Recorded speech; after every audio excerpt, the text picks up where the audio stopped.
Yo, Brexit, European Union, altered timeline. Yo, this whole Mandela effect is a trip, I'm saying. So, I'm reading the headlines, news feeds, and it's saying that, because I knew there was something fucking fishy. I think we all did. It didn't make sense for the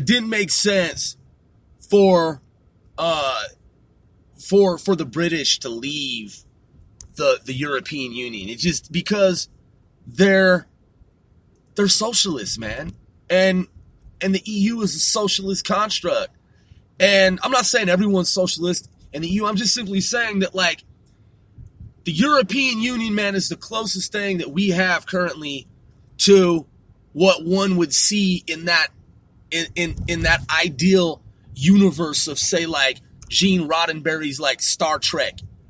In fact, our U.S. government, American government, has a directive that it follows, in that everything that the military is creating is supposed to follow the Gene Roddenberry universe of Star Trek.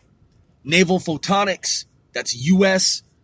Naval photonics, and the folks who do plasma research and advanced aircraft, spacecraft, it's all supposed to follow the Star Trek model. I don't know if y'all know that. That's an actual directive. Because if you've seen the movie, and I know it seems like it's so far out there, but keep in mind, our government, though some people will poke fun at, like, Star Trek readers, like those who are like Trekkies or Trekkers or whatever they go by. It used to be one, now it's the other. They used to call themselves Trekkers or Trekkies, and now it's the opposite, but some are still the other, right? So anyway, Star Trek fans is what I'm saying. There was a movie made called Day of the Condor? Don't quote me on that. But I've talked about it before. And was it Robert Redford? So he goes to lunch, like in Europe at some, was it Germany? Don't quote me on that either. But anyway, he goes out for lunch, man. He comes back. He's CIA. He comes back to his CIA station, which is supposed to be a highly fortified, highly secured, covert, clandestine location. No one's supposed to know that it exists. Well, someone knew that it did, and all of his coworkers are dead. And so in that, and by the end of this podcast, I will have done the research. I saw it like 20 years ago. The point is that our government has a branch, a section of young and old, older, senior, that is, folks who they scan science fiction literature. They scan fantasy novels. They look for any type of information in the universe. They're basically bookworms, and some of the best and brightest and most brilliant in our known universe. And they look for any type of information that they can glean that pertains to, relates to a future of some kind that has relevance to our overall U.S. intelligence mission. And this is a real branch of our American government. It is an arm of our government, believe it or not. So anyway, understand this. Know this. This is a reality. This is true.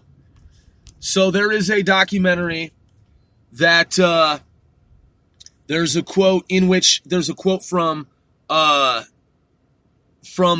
first iteration of La Femme Nikita. I believe Petra Wilson. Let's look it up. Let's get the information correct. Petra Wilson, La Femme Nikita.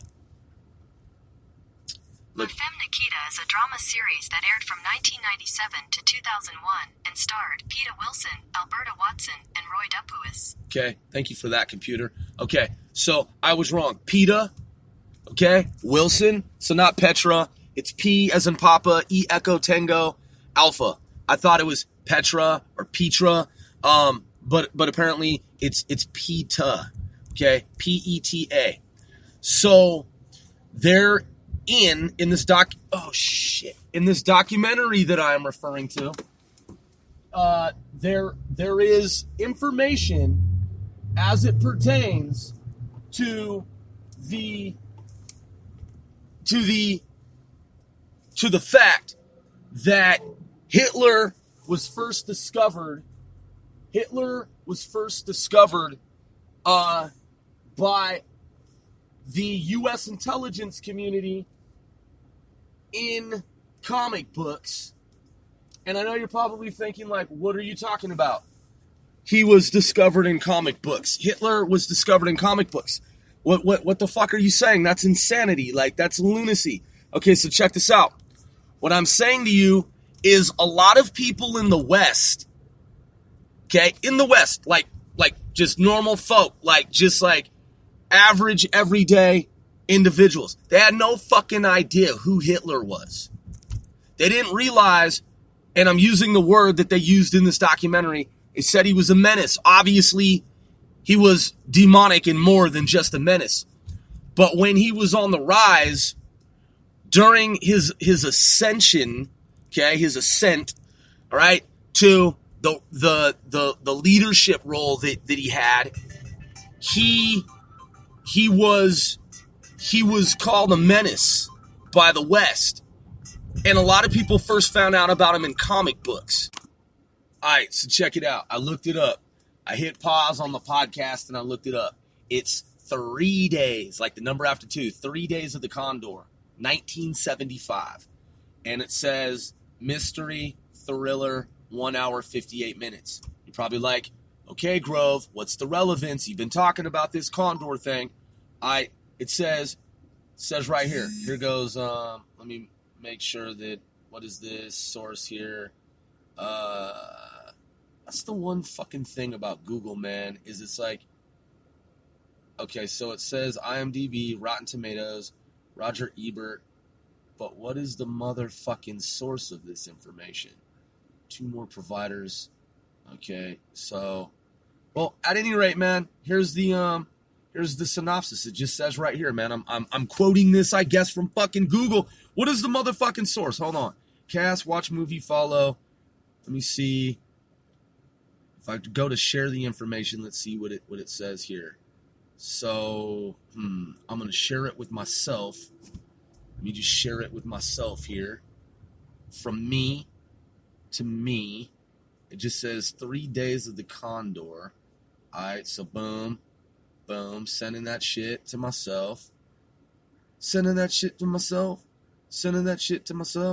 All right, hold on.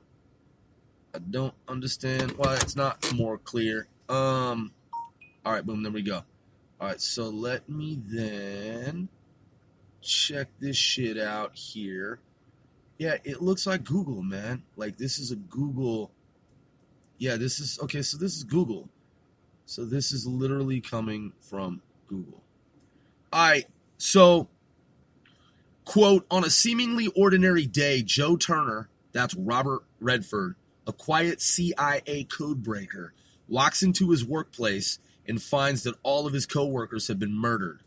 Horrified, Joe flees the scene and tries to tell his supervisors about the tragedy. Unfortunately, he soon learns that CIA higher-ups were involved in the murders. With no one to trust and a merciless hitman, Max von Sydow, close on his tail, Joe must somehow survive long enough to figure out why his own agency wants him dead. All right, so check this out. Hitler. What I read in this documentary, what I heard, what I saw, what I know, is that back when Hitler was on the rise, people who were making comic books would put Hitler and had put Hitler in their comic books because he was a growing menace in Europe and a lot of people didn't know who he was in the West. All right, that's right out of this documentary with Peter Wilson. And so you have all these different quotes from all these different Hollywood stars. And they're talking about how the future could in some way, theoretically, like I'm saying geopolitics, like global world geopolitics could somehow be measured or understood better. Basically, the future of like geopolitics could and can in some way be foretold by comic books. Because people who author comic books, they often know about things that the crowd, the larger population, world globe, doesn't know about. So comic book fucking nerds basically know shit that much of society doesn't know, doesn't understand. So CIA figured that out and was like, oh shit, we need to go into these universes of comic books and fantasy books and sci-fi books and just works of fiction about any fucking thing. And we need to look at these different realities, these different universes, what people are writing about and what they're drawing from, because they know some shit that we fucking need to know, that we don't already necessarily know, because CIA doesn't know everything.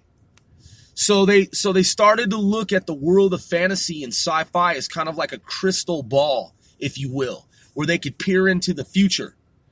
That spawned other such projects using supercomputers. Don't think they weren't putting this information into a supercomputer and different other, like numerous supercomputers. I'm simply saying that was the beginning. Looking at futures, looking at forecasts of world global geopolitical issues and situational awareness. So in the early days when this craft was being plied, when it was all brand new, relatively new, our US government believed at some point, for whatever reason, it determined that the world of Star Trek was the way of the future. That was our most plausible future, or we could make that our future because it's an ideal universe. So the military actually has a directive, believe it or not, to create everything like the world of Star Trek. This is real shit, man.